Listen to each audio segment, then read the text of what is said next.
Lihat ya, sing 1 ekor 5 juta sekitar ukuran 12 cm. Polanya ya pola merah putih lah kayak kuaku.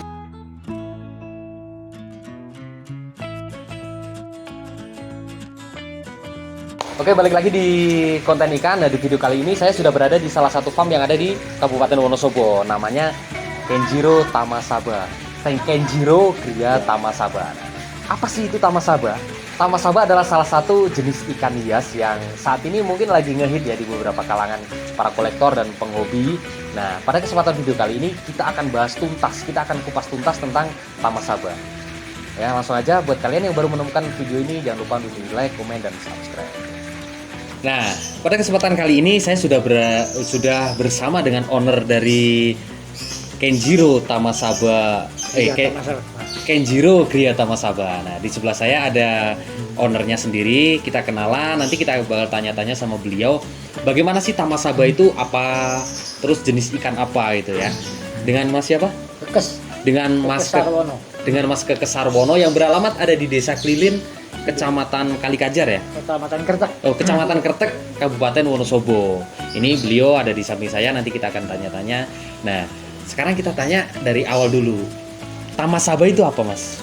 Nah, Tamasaba itu jenis ikan kan lah. Ikan hias ya, ikan hias. Cuman aslinya itu kan dari Jepang, dan Indonesia sendiri belum begitu banyak yang mengenal ikan Tamasaba, karena itu kan produk-produk baru, belum begitu lama lah dari Jepang sendiri. Aslinya itu kalau ikan Tamasaba itu breedingan dari koki ryukin sama koi. Jadi makanya untuk bisa jadi jumbo kan karena genetiknya, karena Genetik dari koi. Tapi kalau dari bodinya itu dari kokinya. Dari koki ryukin itu. Kalau ryukin itu kan ekornya kan 2. Kalau untuk Tamasaba kan ekornya 1. Ekornya ada long tail sama short tail. Oh. Kalau long tail itu apa, Mas? Long tail itu kan yang ekor panjang. Sama ekor pendek. Sama ekor pendek. Jadi ada 2 jenis itu ya? 2 jenis. Nah, itu untuk ekornya. Untuk jenisnya sendiri itu Tamasaba masih, saya juga belum begitu paham banget. Cuman yang tahunya itu pola kuaku lah yo. Yang familiar pola kuaku. Terus ada yang mandara itu mungkin kayak jenis soa, itulah ada pola warnanya. Nah, masih jarang. Ngomong-ngomong, ini Mas Kekes sendiri untuk bermain di Tamasaba ini sudah berapa lama? Kurang lebih mungkin 2 sampai 2,5 tahun lah. 2,5 tahun. Kalau dulunya kan koi itu untuk hobi, cuman karena sering mati gitu terus. Ya bukannya kendu itu enggak, cuman kebetulan anak lanang yang namanya Kenjiro itu kok seneng sama Tamasaba. Akhirnya beli dari yang lokal dulu pertama, dari salah satu farm yang di Jawa Barat yang sudah terkenal, dari Tanggiri. Beli yang lokal, terus habis itu beli yang impor dari Jepang. Kemudian juga breeding sendiri kok. Dari breedingan ada sisa lah, maksudnya biasanya kalau kena angsang bengkak, satu jangan habis. Itu berharapnya punya ikan nggak beli, cuman punya banyak. Ya kalau udah over mungkin baru tak jual loh, karena basicnya saya kan masih hobi, bukan belum fokus ke jual belinya. Iya. Nah, terus kenapa Mas kok lebih tertarik ke Tamasabanya daripada koi? Padahal kan secara historisnya Mas itu lebih suka dan lebih lama yang koinya. Ya sebenarnya sih semuanya sih suka. Dari koinya juga masih suka. Masih, tapi terutama yang susui sama karasi lah. Untuk lainnya, untuk koi itu udah nggak begitu tertarik lah. Tapi tertariknya saya paling utama itu jenis koi susui. Kalau bisa nyapa juga gria koi susui. Oh iya. Jadi sebelum Kenjiro ini udah gria koi susui ya. Cuman karena breeding susui nggak pernah berhasil, maksudnya mesti banyak yang mati karena enggak angsang. Akhirnya coba breeding Tamasaba kok agak kebal. Maksudnya dari satu biji itu mesti ada sisa entah 1.000 atau 500 itu. Jadi punya sendiri banyak, terus bisa dijual-jual tak komersilkan. Awalnya emang seperti itu, cuman sekarang fokusnya breeding Tamasaba. Kalau untuk susunya, koinya langganan Oh, untuk punya. kesenangan ya, peliharaan ya. Awalnya memang dari hobi. Dari hobi. Nah, secara ini Mas, nilai ekonomisnya antara koi sama Tamasaba itu lebih tinggian mana Mas? Kalau untuk harga itu Harganya antara koi sama Tamasaba hampir sama sih. hampir sama. Cuman karena orang awam itu belum begitu tahu, kadang ya itu belum hobi biasanya belum tahu harga, Iya. harga. Apalagi jenis-jenisnya belum tulis harga. Untuk Tamasaba sendiri harga bervariatif dari mulai ukuran sama harga itu Oh. bervariatif. Ukuran, Pola mempengaruhi harga ya. dan body. Hampir sama. Oh, Body ya. Biasanya nek sing kelas-kelas biasa itu saya jual ya per ekornya itu 100.000. Itu yang pola putih, polos atau yang merah itu ratusan itu saya sekitar 10-an senti lah kurang lebih. Oh, ukuran 10 cm. Kalau yang pola polos itu kisaran 100 ribuan. Cuman yang untuk pola itu biasanya ada yang 250 sampai 1 juta. Tergantung juga bodynya. Kalau yang kualitasnya high quality ya kita jual tinggi. Tapi tangannya kan saya untuk koleksi, tapi namanya ada yang mau ya Dijual. jual asal harga cocok. Kolektor. Asal harga cocok. Jadi tapi biasanya nek sing bagus biarpun ditawar berapa biasanya belum saya lepaskan. Belum dilepas. Basicnya masih basic hobi lah. Nah, kalau selama bermain Tamasaba ini Mas, selama breeding sendiri juga ya, paling mahal menjual Tamasaba itu jenis apa dan berapa nominalnya Mas? Kalau jenisnya sih saya belum begitu paham Mas. Untuk Tamasaba belum begitu menguasai lah karena ikan baru toh. Saya juga belum begitu mendalami banget. Itu pernah saya jual ya desing 1 ekor 5 juta sekitar ukuran 12 cm. Polanya ya pola merah putih lah kayak buah. 15 cm. Oh, kurang lebih 15-an cm. Ya, 15 cm itu harga 5 juta. Breedingan sendiri. Breedingan sendiri ya 1 jengkal ya kurang lebih ya. Nah, ini kalau indukannya sendiri Mas itu dapat dari mana? Impor atau mungkin lokalan aja? Kalau indukan sendiri saya banyak sekarang yang pakai Impor. beli dari importer lah. Di Indonesia kan banyak. Untuk Tamasaba sendiri kan belum begitu familiar, jadi banyak orang begitu kenal lah. Cuman Iya. ada juga sih yang importer dari Indonesia, ngambil dari Jepang. Itu salah satunya itu saya biasanya untuk ngambil 1 atau 2 ekor itu dari yang dari Farm Dainichi, Marusin, Genjiro. Terus ada juga yang Kawakami juga ada. Cuman ini kita mau order lah rencana. Jadi yang impor. Tapi paling utamanya itu memang indukan saya pakainya yang masih impor. Ya masih impor ya. Karena ambil dari genetiknya. Iya, untuk originality genetik ya. Nah, kalau indukan sendiri Mas yang pernah Mas beli itu yang harganya lumayan itu harga berapa ya? Kalau untuk indukan sendiri kalau udah jadi indukan masih mahal sih, ya, sekitar 10-an lah paling nggak itu. 10-an. Kurang 15 sampai 17 itu per ekornya lah. Itu sekitar 10-an. 10-an juta. Kalau ukuran masih kecil ya sekitar 2 juta sampai 3 juta tergantung dari ukurannya ya. Ukuran sama skinnya dan dari farm juga karena sangat pengaruh. Jadi kalau untuk Marusin, Genjiro itu untuk di Tamasaba sudah agak familiar nama-nama itu. Cuma untuk Dainichi terus Kawakami itu Tamasaba dari sana masih agak jarang. Saya punya Kawakami sama Dainichi. Nah, kalau kayak di koi kan ada Mas, kalau misalnya impor itu ada sertifikatnya. Kalau di Tamasaba sendiri ada nggak itu? Ada juga, hampir sama kayak koi lah. Hampir sama kayak koi. Koi itu sertifikatnya ada, cuman nggak tahu versi bermana Bang. Nah, saya itu bukan fanatik ke sertifikat, cuma fanatiknya ke genetiknya. Kalau namanya beli kadang ya sardinya ketinggalan di farm sana udah nggak katanya kan. Yang penting barangnya itu saya kan beli ikan, ikan hiasnya, bukan sertifikatnya. Ya, cuman yang penting jelas dari genetiknya.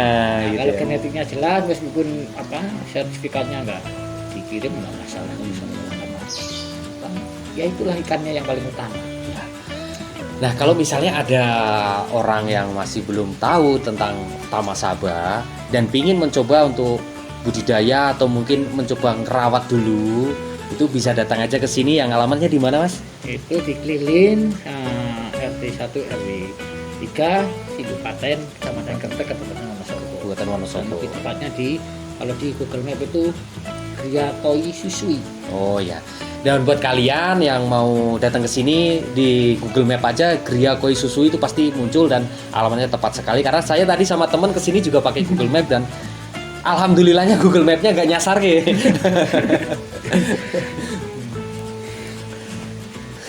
Nah, kalau misalnya ini Mas biasanya ngejualnya itu by online atau COD, Mas? Biasanya kebanyakan by online. By online. Nah, COD paling juga jauh. ada. Paling jauh ngirim kemana, Mas? Palembang ada, Bali ada, Australia juga pernah. Ke Australia juga pernah. Itu cuma kirim ke tempat saudara sana lah. Nanti lewatnya lewat Blitar dulu, Sambila atau ekspedisi yang bisa dipercaya baru nanti kirim ke sana. Kalau ke luar Jawa itu ya juga karena terkendala masih dengan ekspedisi. Jadi kita harus kirim ke salah satu yang udah agak lama familiar juga tuh di daerah Blitar lah, itu ada beberapa yang emang khusus ya kirim ke luar negeri, luar Jawa itu ada. Cuman untuk luar kota itu biasanya pakai bis, pakai bisa kereta juga. Kalau untuk yang masih Jawa lah masih bisa terjangkau itu saya kirim sendiri nitip bis atau kereta. Banyak lah kalau sekarang itu nggak begitu sulit untuk kendala pengiriman. Nah, kalau perawatan sendiri antara koi sama Tamasaba ini, Mas, menurut Mas sendiri yang udah bermain di dua-duanya, dua segmen ya, itu lebih gampang yang mana, Mas? Nah, sebenarnya sih sama-sama aja sih, tergantung kita merawatnya. Karena itu kan sediakan kolam yang buat senyaman mungkin untuk ikan tersebut. Iya. Itulah baru kita beli ikannya, kita masukin, tapi terutama itu harus dikarantina. Harus karantina. Ikan baru beli datang wajib karantina untuk nantinya masuk ke kolam utamanya. Nah, siapa tahu di sana bawa penyakit, COVID dan sebagainya, itu kalau namanya udah dikarantina memang lolos ya di situ, kalau mati ya di situ. Jadi nggak masuk ke kolam yang sudah ada ikannya, nggak ini ya, nggak mencemari, nggak nularke gitu ya. Yang utamanya itu kalau namanya mau beli ikan baru datang lah itu untuk masukkan ke kolam utama yang wajib karantina. Nah, kalau untuk breedingnya sendiri ini menurut Mas lebih gampang atau gimana, Mas? Kalau breedingnya hampir sama sih kayak koi lah, hampir sama. Cuman kalau di tempat saya di kolam saya untuk pembesaran antara yang koi sama Tamasaba lebih kuat Tamasaba. Maksudnya kalau saya biasanya misalkan bisu atau paras itu hampir 100% itu kena angsa. Itu bengkak dan itu biasanya dari satu pijan bisa sampai 1000 ekor atau berapa itu nggak ada yang tersisa. Berharapnya punya ikan banyak, itu dari hasil sendiri saya besarkan, nanti kemamanya lebih dari yang saya harapannya lah pelihara baru dijual lah kalau hanya ada yang udah cocok harganya. Cuman selama breeding susui nggak pernah berhasil. Gitu. Utamanya itu bengkak angsanya itu dan habis. Bukan untuk saya itu ngelokro nggak semangat lagi, cuman untuk breedingnya sendiri ke koi sekarang lagi stop dulu. Jadi fokus ke breeding ke Tamasaba karena perawatannya hampir sama, cuman untuk tingkat kekebalan ikannya sendiri itu untuk melawan bengkak angsa agak lebih kuat. Ya karena saya di Wonosobo itu emang rata-rata itu emang bengkak insang ya. Insangnya itu pasti bengkak itu. Tapi selama ini yang Mas alami kalau di Tamasabanya sendiri lebih ini ya, lebih kuat ya. Lebih kuat. Jadi dari satu pijakan biasanya masih ada sisa. Masih ada sisa. Sisa untuk dijual juga ada, untuk koleksi juga masih ada. Ya, cuman kalau untuk koi banyak kan habis. Apalagi kalau saya basicnya masih penghobi dan rutinitasnya bukan hanya ngerawat koi. Saya buruh di salah satu instansi di Wonosobo lah, keterbatasan waktu itu yang saya membuat biasanya harusnya ikan harus segera ditangani, cuman kalau hari itu nggak bisa ditangani mundur lagi 1 minggu nih. Nah, selama nunggu 1 minggu ikan udah banyak yang terserang penyakit, ya udah habis. Nah, itu. Kalau udah habis ya wes bawa alam, jadi ya belum anu lah, belum rezeki gitu. Nah, ini kalau misalnya ada temen ya yang dari viewer yang di sini mungkin pengen nih coba-coba untuk pelihara Tamasaba. Hal pertama yang perlu dilakukan itu apa, Mas? Yang perlu dilakukan pertama disiapkan untuk, nah kalau beli dari tempat saya itu tempat karantina. Jadi meskipun dia sebelum tak kirim itu biasanya tak karantina paling enggak 4 hari lah minimal, karena untuk perjalanan jauh biar nggak keluar kotoran. Cuman paling enggak itu di tempat tujuan nanti harus disediakan pertama tempat karantina. Tempat karantina harus wajib ya? Wajib. Jadi kalau nggak punya tempat karantina biasanya kayak ya nggak tak lepas, karena saya basicnya kan masih pengennya beli di tempat saya sampai sana tetap ikannya hidup sampai besar, saya main ke sana masih bisa lihat lagi, jalan-jalan mampir udah dapat kopi gratis, lihat ikannya yang pernah beli saya lebih senang. Iya. Itu paling utama. Ya jelas tempat karantina dulu, nanti udah di karantina udah lolos sekitar 2 minggu atau 1 bulan baru masukkan ke kolam utama, campur dengan ikan koi juga bisa gitu. Dan tapi saran saya kalau untuk dicampur sama ikan koi itu arusnya air kolam jangan terlalu deras, karena ikan koi Tamasaba itu kan identik dengan bodi bulat. Iya, bodi bulat ya. Bodi bulat itu kan terus ekornya juga ada 2 jenis, long tail sama short-tail. Nah, ekor panjang sama ekor pendek. Nah, biasanya kalau ekor panjang apalagi perutnya ada gendut renang dicampur sama arus yang deras itu bisa akan kasihan toh itu karena terlalu gendut nanti bodinya malah beradaptasi, masih bawa ekornya panjang itu kasihan. Biasanya saya sarankan untuk yang dicampur sama ikan koi di kolam agak deras ya yang ekor pendek. Dan Tamasaba juga bisa dinikmati dari atas kayak seperti koi, namanya ekor pendek.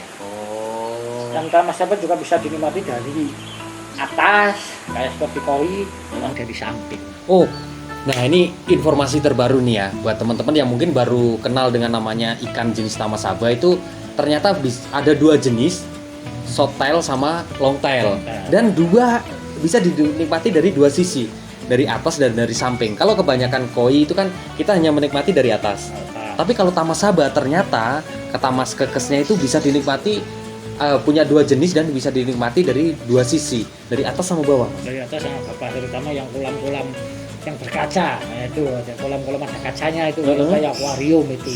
Jadi dilihat ya dilihatnya dari samping. Itu dia kelihatan bagus. Kalau yang kayak koi itu dari atas.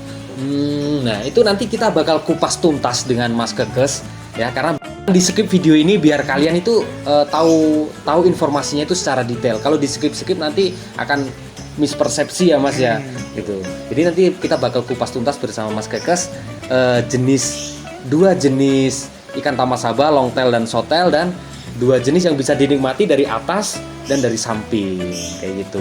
Jadi nanti kita jalan-jalan juga di sini ya Mas, kita lihat koleksinya ya Mas ya. Nah ini kalau misalnya teman-teman mau beli ke sini tuh ada syarat minimal nggak Mas, beli berapa gitu atau satuan? Biasanya sih untuk beli minimal ya 5 ekor. Minimal 5 ekor. Harganya juga, kalau menurut saya sih masih agak terjangkau daripada beli yang impor. Iya.